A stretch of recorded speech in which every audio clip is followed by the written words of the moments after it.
The date is January 27th, 2019. The location is the Yankee Air Museum in Belleville, Michigan. The time is 4:00 p.m. Today, the person being interviewed is Betty Lee Truman Hutchinson. Betty was born on November 18th, 1925. Betty worked at the Carbide and Carbon Chemical Corporation in South Charleston, West Virginia during World War II. This interview will be conducted by Claire Kitchen-Dahl. This interview will be videotaped by Gary Delisle. Observers present are family members Ann Kleitz, Erica Kleitz, David Hutchinson, and Chris Tavasia. We are also joined by Tribute Rosies Ann Zimmerman, Maggie Morris, Sue Murray, Deb Wake, Mary Tomac, and technical assistance is offered by Joan Delisle. This interview is being conducted on behalf of the Oral History Project at the Yankee Air Museum in Belleville, Michigan. Betty, thank you for coming to the Yankee Air Museum today to share your memories of working at Carbide and Carbon Chemical Corporation in South Charleston, West Virginia during the war years.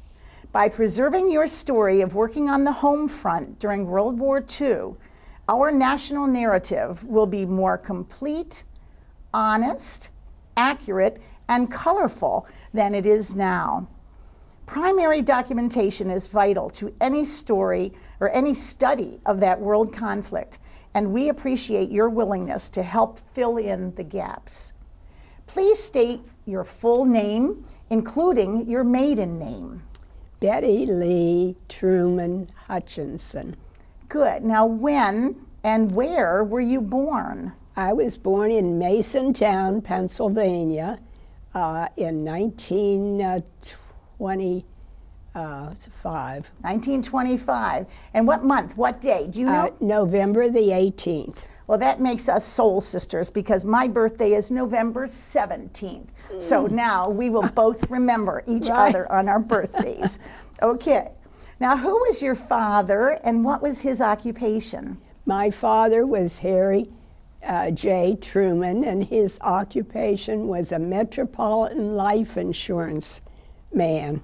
Well, I'm sure that we're going to hear some funny stories about growing up with a father named Harry Truman during the World War II years. That's right. So we're going to go back to that soon. Okay. And who was your mother, and what was her occupation? My mother's name was Merle Cart Truman, and she had the occupation of, she was a school teacher in West Virginia that went to one-room schoolhouses all over the country, and that's what she did she said she was engaged longer than anybody else. I think it took about 10 years for my father to go back to Pennsylvania and get enough money together and be able to bring my mother to Pennsylvania. So she was a country school teacher. She was a country school teacher. Isn't that something? And she was an orphan. Her mother died very early and left my mother and 3 younger brothers. So they had to live with their grandparents. Wow. Now, how did your mother and father meet? Well, they weren't very close. They were several miles away, but the telephone system out in the country is interesting because my grandmother, everybody always picks up the phone and listens to whatever somebody in the country had to say. And Mother said she hung up the phone and said, "Well, 3 of Harry Truman's sons have joined the Army." Well, 2 of them went to the Navy and 1 of them went to the Army. So they were really neighbors? No, but in the country far away. They weren't that close neighbors. Okay, but they were both out there. They were both in different areas, and you knew that where this family lived, I guess. But a lot of hills were in between. Lots of territory to cover. Now, who are your siblings? My siblings are a sister 10 years younger than I am, and my brother is right between the two of us. So you are the oldest of three. Yes. And what are their names? Frances Ellen is my little sister. She's still around. And my brother died, but he was Harry J. Truman Jr. So your sister was Frances Ellen, called Francie. Called Francie. She was named after both grandmothers. Good. And she is still alive today, too. She's in Chicago. How old is she? 10 years younger 10 years than younger I than- was in second grade when I was so excited. I was so excited to have a little sister because I already had a brother. Well, of course. And everybody wants a sister at that point. Okay. Now, what memories do you have of your hometown and your family life? What was it like growing up in that household?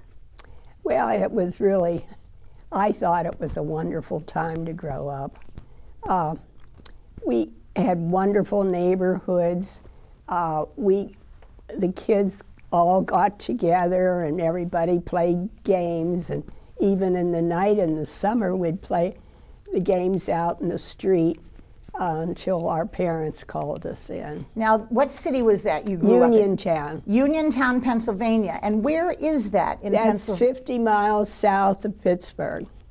And it's right on the, it was right on the, if you look up your old history, it was on the road that everybody who was going west, when they came from Philadelphia, there were the mountains to cross, and then they came right through, and we had, even when I was there, I saw covered wagons coming in. Where else? Maybe that's, I think I do, because we did have some covered wagons Sure. in a couple of museums. Yeah, yeah. But this is where my husband's mother and some of her family can remember those things still happening. I mean, people coming across, going west. But this, we were on the main route for that. So you people walking and on horseback and in covered wagons. So this is in Pennsylvania, near the West Virginia border, near Near Ohio? the West Virginia border. Okay. And it goes right in from, we were just one county away from West Virginia. There's a little bit of West Virginia comes up, and then Ohio was right there. Okay, so it sounds like it was a nice Well- growing up there. Oh, it was. Now, you told me at one point your father loved paying income taxes. Now, why would that be? Well, I'll never forget the day I came in from school, and my dad was in the kitchen, and he was at the table, and he was busy filling something out. And I said, "Dad, what's going on?" He says, "I'm paying my income taxes." And he was so happy about it. He was happy about it because he had been sick in the Veterans Hospital for about 2 years, and he hadn't worked. And he finally got, beyond that was well enough that he could go out to work, and he finally made enough money to pay taxes. Isn't that wonderful? I mean, that is a story I'll never of which you should forget be that. very proud. Oh, I am. I've told that a lot.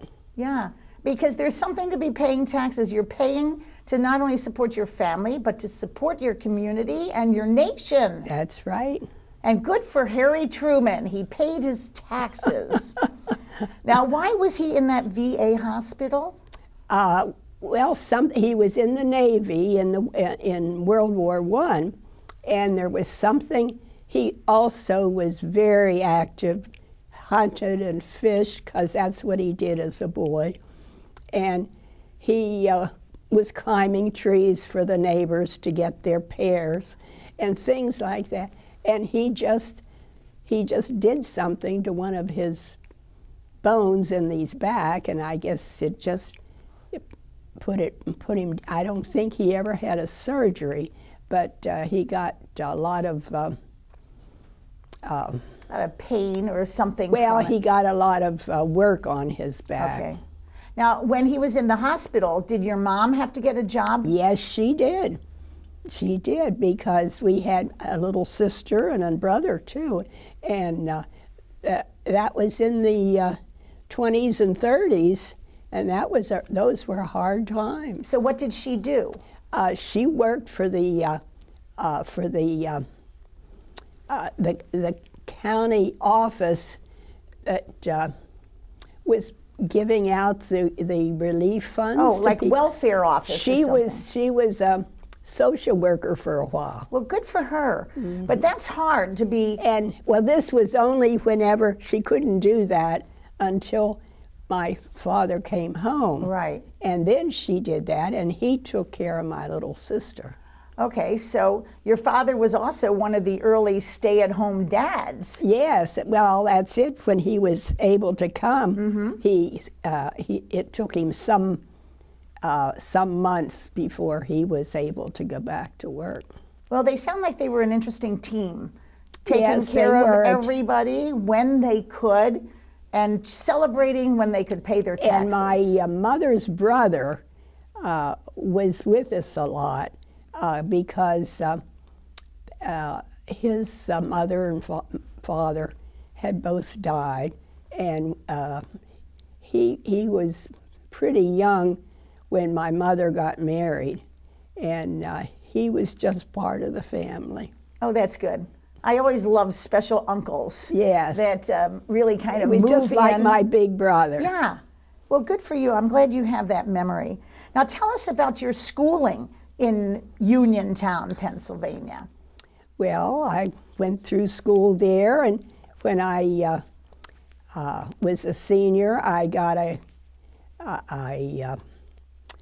partial scholarship to Bethany College in West Virginia, and I took it, of course. Mm-hmm. And so I had two years of college at Bethany. So you did your elementary school, high school years all through there. You had lots of friends In Uniontown. At Uniontown. And did I remember one time you mentioned to me that you were the valedictorian of your class? Well, I was. Well, good for you. No wonder you got that scholarship. Well, I felt guilty about it because some of the boys that were very, very good students had taken some math programs that I had not taken. And so I felt that wasn't really fair. Well, you are a fair-minded family. I like that. People who celebrate those income taxes and then worry about being the valedictorian. Good for you. Now, you went to Bethany College in West Virginia, and did you enjoy being in college? Oh, yes. It was just wonderful, and I had a wonderful group of friends there, and I enjoyed it very much. Did you join a sorority or anything? Yes, I was in Alpha Psi Delta, and I enjoyed that too very much. And then we had a sorority house. The Navy had taken over our campus at Bethany, so they had all the big dorms and stuff. But there were little houses around that the sororities could rent, and they had some for the rest of the students, because we didn't have a very, I guess maybe it wasn't as many people as there used to. Anyway, the Navy was in the dormitory, so we had to find other places to live. Now, it was... And it's a small town. Yeah. All right, now, it was during those years that you didn't call yourself Betty, right? Did you call yourself... I dropped the Betty. I was tired of the two, and I was Lee there. And I liked that better, but as soon as I got home... Back to Betty. Back to Betty. But on campus, you had a different identity. You were Lee. That's right. Little fancy. Well, you said one time your mother changed her name or her spelling She added an extra E to her name one time. Oh, I think she did, to Cart. Yes. She liked the Cart with an E. Yes, she did. I had forgotten about that. So both of you were changing your names when it was at all good for you. All right, now, how did you and your family get most of their news during these years? Radio. Okay. One Christmas, I remember, the only present we had, but it was a family present, was a little radio. And I don't know when that was, but it must have been during the hard times in the early 30s, or, well, I'm not, yes, it must have been in the 30s that we got that 40. Well, whenever, I don't know whenever the radios came on, but just a little table radio. And I know that whenever we look at pictures of people listening to the radios in those days, they didn't do anything else. They just all sat around and stared at the radio. Yeah. Nobody did the dishes or walked around. They just stared at that voice. Well, it was wonderful to get it. Yeah. Did you have newspapers? Oh, yes. Okay. Oh, yes. So radios and newspapers kind of kept you up to date with what was happening in the world. Right. Now, because the United States didn't get into the war until Pearl Harbor, but the war was happening in Europe. In Europe. Did you know anything about that European conflict before we got in? Did you hear anything about it, or? Well, I must have, because people began to get groups of soldiers, and people began to make, but of course it wasn't until Europe went that, but by then I guess we knew we were going to be going. Right. You had a cousin that joined the Navy? I had a cousin that was in the Navy before then, but he was on a ship taking food to China. Okay. And his ship was caught by the Japanese right at the beginning of the war, and we had very little information. We finally, his family finally, through the Red Cross, I guess, learned that he was in a prison camp in Japan, and what actually he had been working, doing something for their furnaces, and he had been a strong, young 19-year-old boy in the Navy, and he came back. He did come back, but he was not in good shape, and he only lived to be 50. Really? Mm-hmm. All right. Well, I'm glad he survived. He and that survived. The family had some closure to all that. Yeah. But what a sad story. Oh, yeah. But he was so excited to get back, and of course he went wild. He jumped. He left the hospital because we had a lot of cousins there in California, and he just wanted to go out and raise Cain. Right. Just party. And it wasn't going to be good for him. No. Okay, So- now you were 16 years old when Pearl Harbor was attacked, December 7th. What do you remember about that day or that immediate time when all of a sudden it was clear we were now involved in this war? Well, it was very scary. And of course, everybody was worried about it. And especially if you had anybody in the Navy or the Army. And we knew that people would be going, not right away, I guess, but it was a sobering time. Did you remember hearing Franklin Roosevelt's speech on that radio of yours? Oh, I remember that was very important to us to Okay. listen to these speeches. And how about any friends from high school? Did anyone immediately join up with the Army, or? Oh, I think as soon as our class and the class before, well, it was my husband's class first, as soon as a lot of them joined immediately. But some of them did go to other training places to get prepared. Do you remember how your life changed at that point once we were in this war? Did you start to do things you had never done before? Well, I remember the high school groups used to go out and collect medals and things that could be used for the war effort. And I know that there were a lot of drives like that, and a lot of high school kids worked on that. Right. Well, now, Pearl Harbor was right at the end of 41.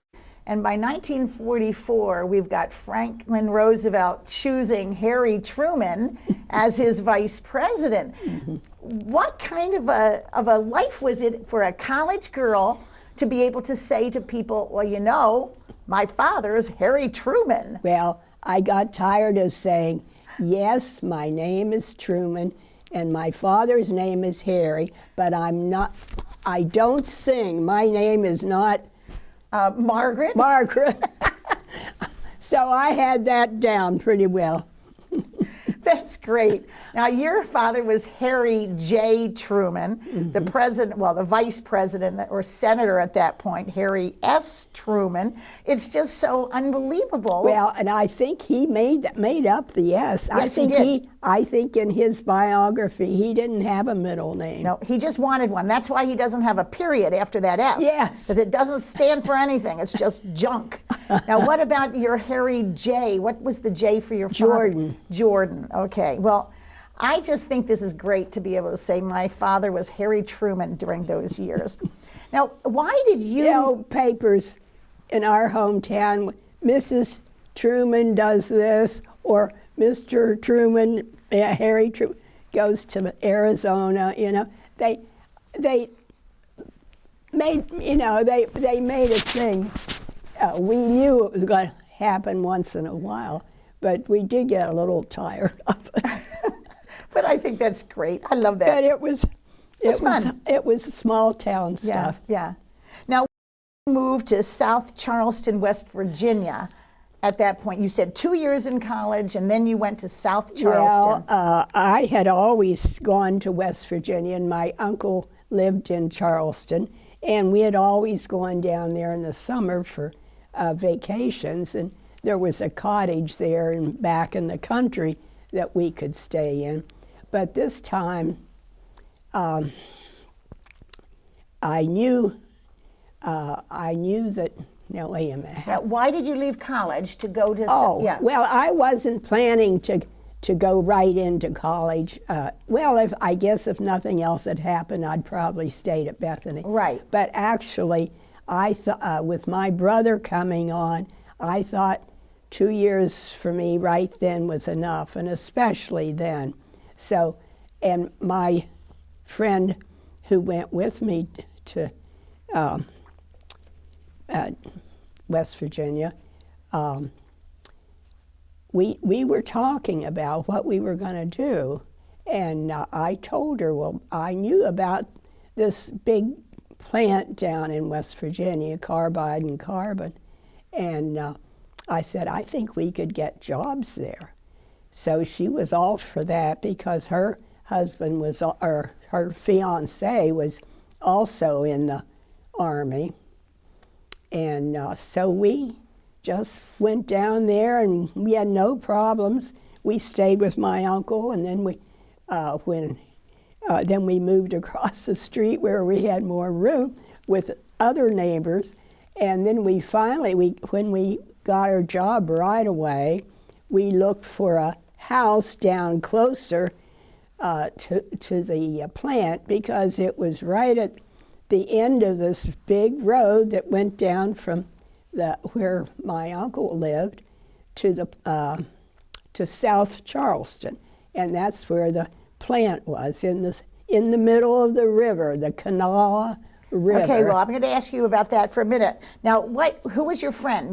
What was the name of your friend? Anna Ruth Kane. And are you still in touch, or were you? Absolutely. I'm afraid to call my friends once in a while now because they don't all answer. Right. But But you and Anna went from college to South Charleston. To South Charleston, and we found a nice two sisters with a nice house with 2 or 3 rooms upstairs that they weren't using, so we rented those. And did you have laundry facilities or we were cooking, able or? to do our own laundry there. Okay. And we could get on a bus right in front of their house and go right down the hill to the plant in about 5 or 10 minutes. That's wonderful. So this was right across the street pretty much from your uncle?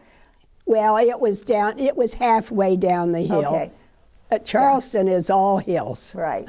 So he was your unofficial chaperone. You've got these 2 young girls from college working and Uncle Orland in town. Oh, Uncle Orland. Well, he didn't chaperone. but he was there, of course, and he would do things that we needed done. Good. And we knew his neighbors because we always visited every summer. Now, Anna had a job there also. Oh, yes. She worked in the office. She had better skills, office skills, than I did. And so she got a job in the office. But I had to work in the plant, and so I had to wear long pants and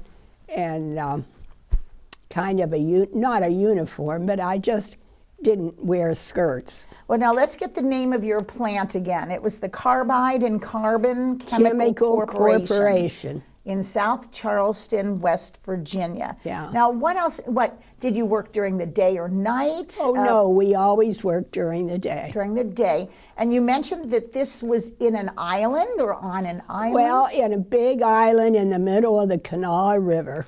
The Kanawha River in Pennsylvania. In West Virginia. That's right. And so what did you do there? What division were you in? Or what I was was your in the job? traffic division. And what does that mean? Well, that meant that I had to trace and keep track of every tank car that went out from the plant and where it went and how long it was there and what it did with its carbide and carbon chemicals. So that was my job. I just got all these papers from all of these different parts of the plant that told me the numbers of the tank cars, so they could keep track of where they were every day.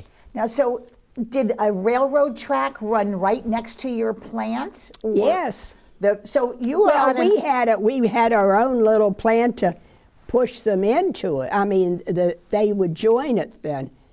I mean, they would be up on a siding that would eventually get them onto the right, but they could go tank by tank. And were these tankers going all over the country? Oh, yes. Filled with chemicals? Did you know what kind of chemicals or what they were being used for? No, but I always remembered that the tank cars always have have numbers and things on it that doesn't mean much to anybody else, but the plant then can always find where and always know where their tanks were, and then if they were emptied, they'd know where, and then they would be sent back to the plant for more. So the thought of trying to keep track of this with all these little pieces of paper is just overwhelming. Today we would do that by a computer easily, and did you have to make up your own patterns or did they? No, they already had a good system. Okay. Did they give you a lot of special training? No, I didn't need it. I just had to keep track. I mean, they told me, and I was working under a the main travel guy, I guess. So he was my boss. Okay. But I was in a small office. There were other people, no other women, but there were other men there doing other jobs. I never knew what other jobs they were doing Okay. because I never talked to them. Sure, and they probably didn't ask you too many questions. Most people during these years didn't talk about their job. That's you just right. did it. And my boss was right there across the desk from me, so I could ask him a question if I needed to. So you took, from the boarding house, you took a bus down the hill. Then how did you get to your island?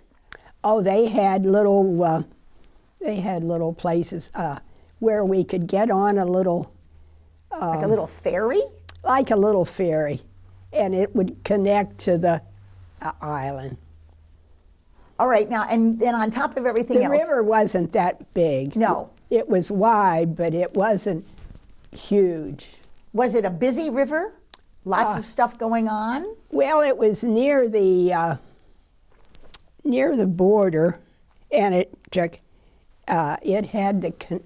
was part of the river that would flow into Pittsburgh. Okay. Pittsburgh had 3 rivers, and the Ohio started. And then the Monongahela and the Youghiogheny And the Allegheny, right? would make the into the Ohio River. I love that. The Monongahela, the Allegheny, and the Ohio. 3 rivers. No wonder they call that baseball stadium 3 Rivers Stadium. That's right. I love Pittsburgh. Well, it was they're pretty too. Yes, yeah. So then there's the When they Kanawha too. Now, you said you were the only woman there, so that's why you were wearing slacks? Well, I was the only woman in that office. Okay. Now, I don't know if there were, I think there were must be some other women in other offices on the island. Okay. But it was the women that's the ones that had to wear because there were a few, but I think I had a picture with 2 or 3 others at lunchtime. I think we had our lunch together. So you packed your own lunch at home and brought it. Did you carry it in a little lunch pail or in a bag or in your probably purse? a paper bag. Probably a paper bag. Okay. Good. Were you happy? Were your working conditions nice? Oh, yes. Clean? Well, warm? yes, very clean. Okay. Comfortable? Yes, and interesting because we were doing something important. You were. Now, how about your pay? Did it feel fair? Oh, I'm sure. And I'm sure whatever they paid me, I thought was good because I had not only worked in the summers in an office before that, just, part-time work in the summertime. So I had never really had a job like this.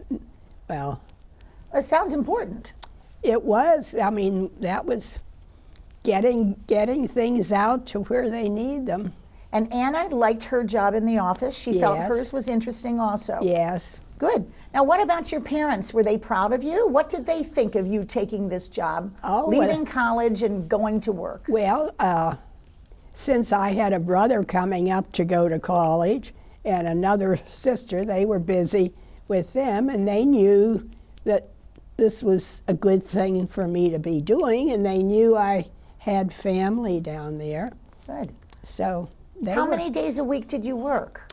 I guess about 5. 5 days a week, all day long on this shift. Then you went home and you and Anna made your own supper in your little rooms, got up and went back to work. Right. What made you leave Carbide and Chemical Corporation? The war was over. So Harry Truman again steps into your life. And we've got VJ Day. I mean, I don't know, I really don't even remember how long we gave them Notice. notice. I know that on the day of VJ Day, everybody was out all over the city. And it must have, I guess that must have been a weekend or something. Sure, But yeah. I remember everybody in town was out there.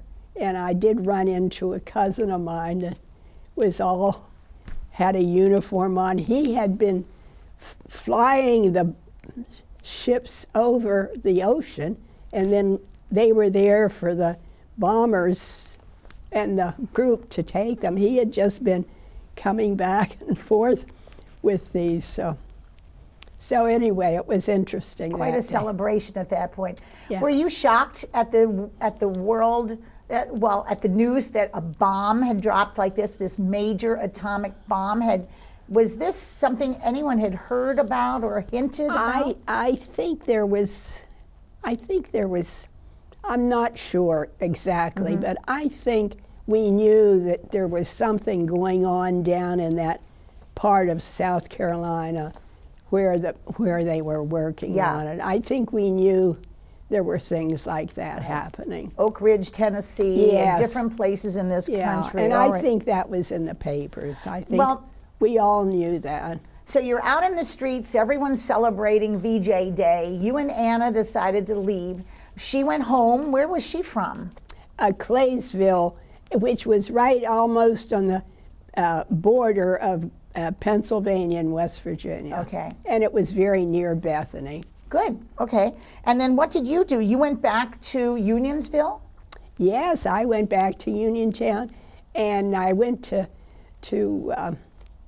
the head of the Red Cross and asked her where there were job openings, and or if she needed any help. And she said, no, but child welfare does. Her daughter worked it, and that was my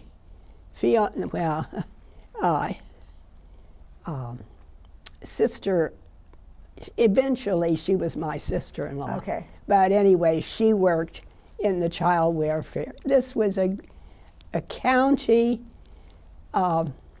group responsible for neglected and dependent children. Well, So it must have been interesting. Well, it was. We did do some children for adoption. Good. And that was the more fun.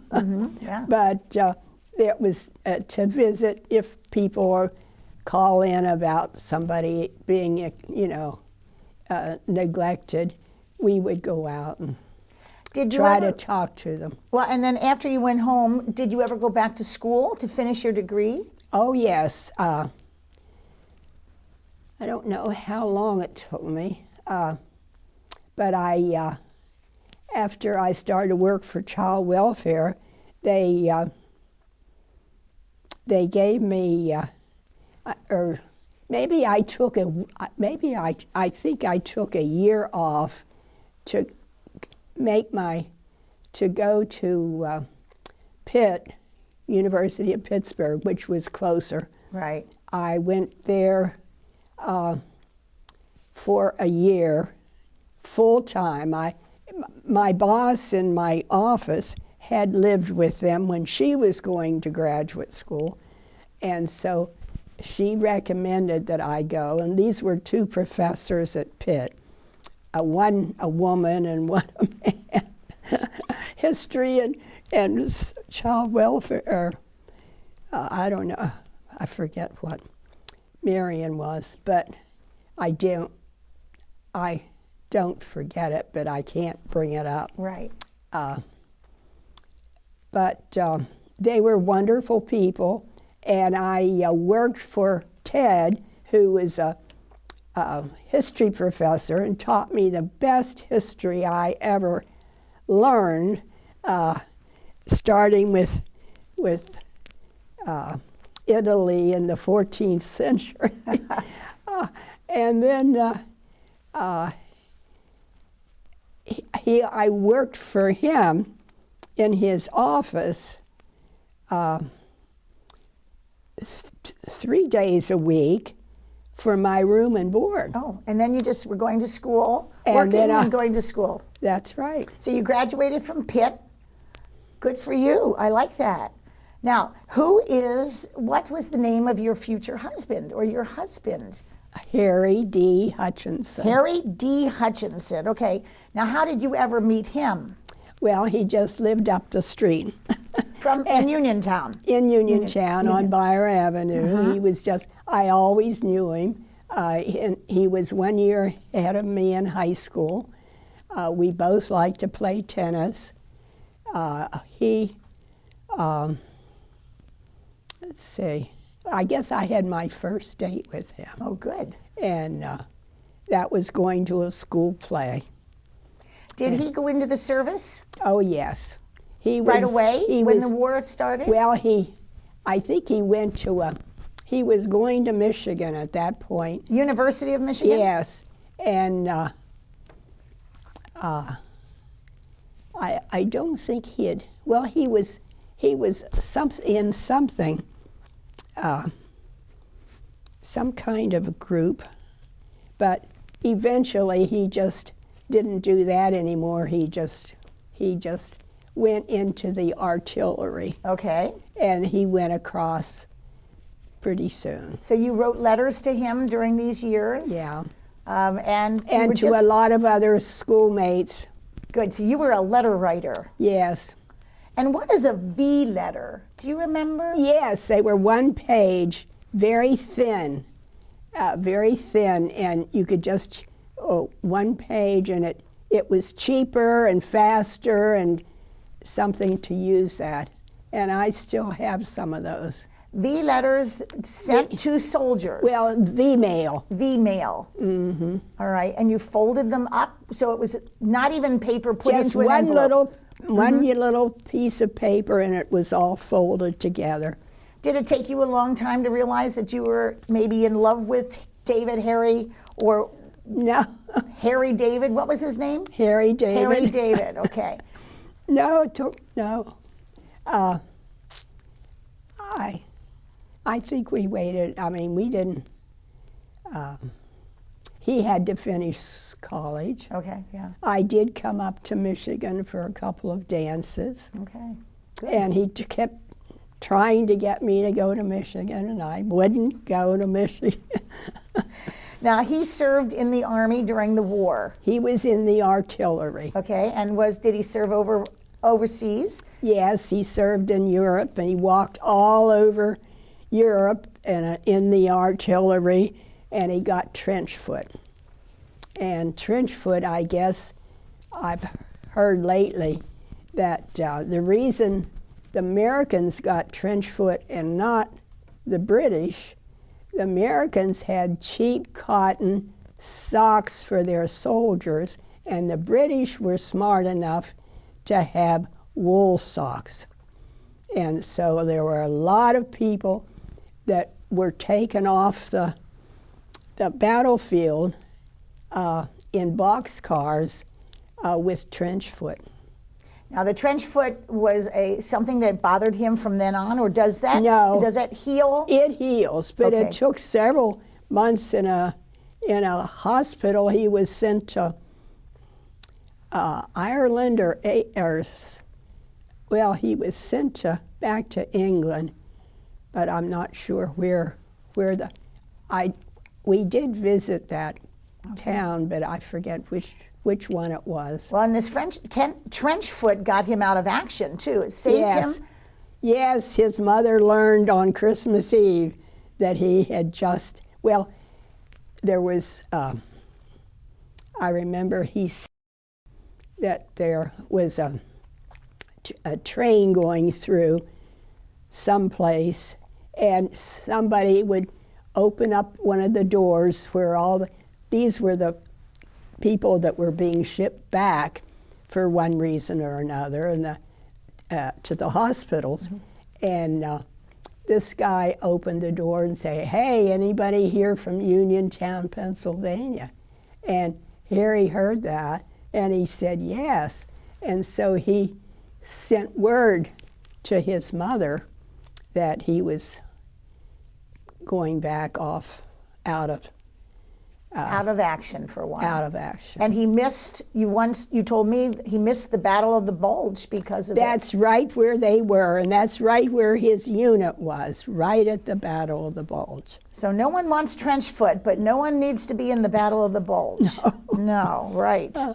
Did you do any volunteering during the war other than working? Did you do Red Cross volunteering or anything else, or just working and writing letters to people?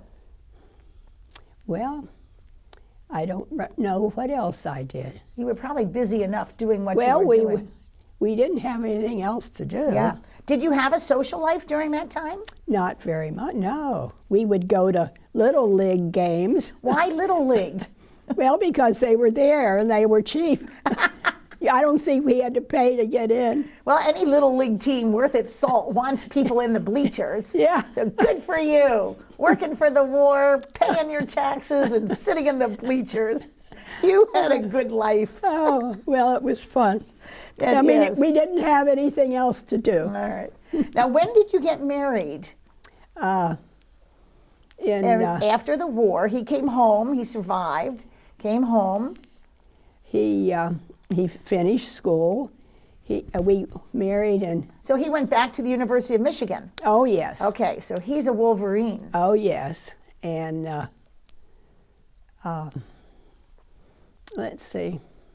Well, the war was over. So you were married in '49, I believe you told me. You 49. honeymooned in New York City. And we went up to New York City. It's pretty exciting. Yes, for a whole week. Mm-hmm. Saw a lot of plays. Good. And then he was in charge of finding your first apartment when he went for his job? When we got there, well, when we got back from our honeymoon and we went up to Toledo, Ohio, where his job was. And we walked upstairs and he had picked out this apartment. And I walked in, and all I remember seeing is two of the ugliest chairs I'd ever seen in my life, big fat ones, ugly paper, ugly material, and I just cried. But I got over that. Poor kid, I don't know how he. Well, anyway, we made it. And you survived that first apartment. Yes. That's the first test of a good marriage. Yes, and the sink was a sink that had it was a sink like I've never seen before. Okay. But we were able to do it. Good for you. Now, did you have children? Oh, yes, but it took us all of 7 or 8 months to get one. There he is over there. Oh, no. David was born. Okay, David, what's his name? David Jordan Hutchinson. Okay. Truman. Oh, David Hudson. David No. Jordan. No. Yes, David. Yes, his name would be Hutchinson. Okay, yes. And then you had a daughter. Yes, Anne. Okay. She's here. And you had another son? Douglas. Okay, so you have a David Jordan, an Anne Christine, and a Douglas Truman. Good for you. I'm glad we got that Truman name in there. And then what brought you and your family back to Ann Arbor? Because you were in Toledo with this apartment. Did you ever live near the Willow Run area, or?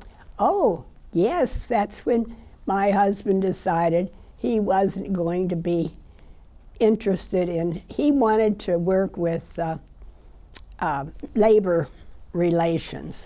And his job that he first got was with a baking company.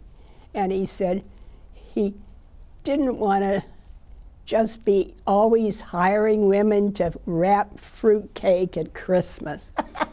So he and I took a trip with David and went back. Did we come to Ann Arbor? Anyway, he said, well, I think I'll go back for 1 year, and then I'll go to work for the Federal Reserve and do something else. So that was our plan. Well, of course, as soon as he got back to graduate school, his professors had other ideas for him. So he stayed and got his PhD. Good. And he got a job. We had our kids. He got a job. You lived in married housing? with University of Michigan, or did you have a house? No, or? we rented a house. We were in a co-op. Okay. And in the in this international house, but after I was expecting Ann, we went to the. No, she was. Yeah, we were in a co-op still, but grandmother decided that wasn't a very good place. You know, while I think of it, when you mentioned a grandmother, you have a story about your wedding ring, and you're also today wearing a victory pin. Do you want to tell us about the pin on your lapel? Well, I forget where it came from, but it was from sometime during the war. It was, I guess these things were all over the place you wanted to be patriotic. So I've just had it, and I saw it today, and I thought, well, I'll just wear it. It's a good thing to have those old pins like that, and it's good luck, and it certainly is wonderful for today's interview. Now, what about your wedding ring? What is an interesting story about that? Well, I remember when we went to the jeweler's to see if it fit. Or who bought that ring? What's the story of starting that ring? Well, that's why my sister-in-law knew right away that Harry and I were going to get married and she worked in my agency. And he asked he said, Mother, I guess the night before. But where did this ring come from? Who bought that ring initially? She was engaged, and this was your mother-in-law. My mother-in-law. She was engaged, and her father took the three girls to Europe for a Rotary convention. And so she was over in Europe, and she saw this ring, so she decided she'd like to have that ring. And so she bought herself the ring, even though her fiance had already had a ring. But that was my mother-in-law. And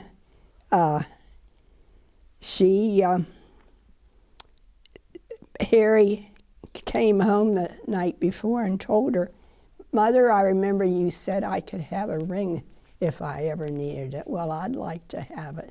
So that's the ring. So that's the ring that your mother-in-law initially bought for her herself in Europe. For her own engagement ring. Yeah. Didn't need it, put it away. Right. And gave it initially, then later on it's for you. Yes. I love that. And I do connection. like it.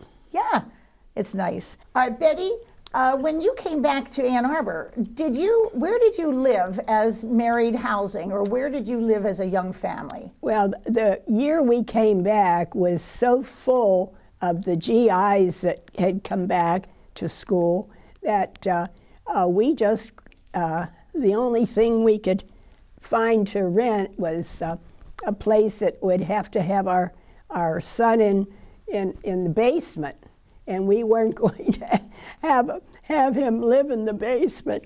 So we found out about Willow Run, and we decided, well, we can live there for a year and see how it goes. What was it like? It was like, well, it didn't have anything under. I mean, it was a house built up off the ground so the winds could come up underneath. Fortunately, we had carpets from home that we could put on the floor, and I had to bathe David in the sink because we only had a shower, and he was only 2 years old, 2 or 3. And so this was where many married and this was a pot-bellied stove to heat the 3 rooms that we had at Willow Run, and the air it was very cold. Did your mother or mother-in-law ever see this? We would not have them come. Why not? We knew they wouldn't like it very well, and we'd only let my sister and brother to bring the things that we needed and to bring our dog up. But we never invited them, and we would not have been happy to see them. So you lived in Willow Village in the when you village. came back, and those houses had been built there for years for the bomber plant. Sure. And they weren't built to keep out the cold air. But it was a pot-belly stove. Neither one of us had ever taken care of us. We burned more coal that winter than my parents did in a 6-room house. Because you were just so cold, or you didn't know what you were doing? We didn't know how to do it very well. We weren't very smart about. No, we'd never had a furnace like that. It was one of those. Well, that's a beautiful memory, really, to think of moving so that David didn't live in the basement to this place where you're just hauling coal all the time into this Quonset hut or something. Yeah, it was something. But you know, the people we met a lot of other students, families there, and a lot of other families just working at Willow Run. It was a wonderful experience. That's great. You know, while I think of it, did you ever talk or consider yourself a Rosie the Riveter? You had worked, you know, in a chemical plant, and did you ever tell your friends or neighbors in these early married years with children and everything that I was a Rosie, or did it just not come up? Well, I guess I just never, I just worked. I mean, that was over. Yeah, yeah. You know? All right. I didn't talk about it, and I mean, I didn't hide it. And Rosie, I love seeing the signs of Rosie, and of course, when I came back, I was happy to see them. Great. Well, do you have anything else you'd like to add to this interview? Anything that you think we should know about World War II or your job or those years? Well, it was certainly an unusual time, but I think people were just so willing to work together and to work hard. I think we all kind of learned a lot. We did have the rationing, and I don't think anybody complained about that. And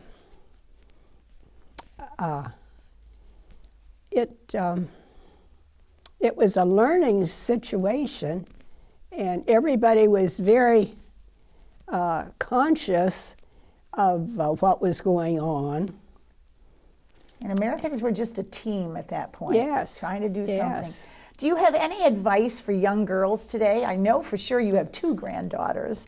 Do you have any advice for young women today based on your experiences? Advice for what? Anything, life. Just what would you say to young girls today if you had to say, going to give them a pep talk about anything? Well, be yourself, be open, be friendly to everybody. This is a wonderful world, and we can make it better. That's a beautiful statement. Okay, Betty, thank you for sharing your interesting story with us. Thank you for giving your strength and patriotic energy to America in the 1940s, and for doing your part to help win the war. You have made a difference in this world, and believe it or not, you are a heroine. The tribute Rosies from the Yankee Air Museum at the historic Willow Run B-24 bomber plant are honored to send your story to the Library of Congress in Washington, D.C. as part of the Veterans History Project. Thank you. We appreciate you and your service. Well, I'm honored. I'm honored. Thank you. And there are a lot of people like that. Good. Thank you.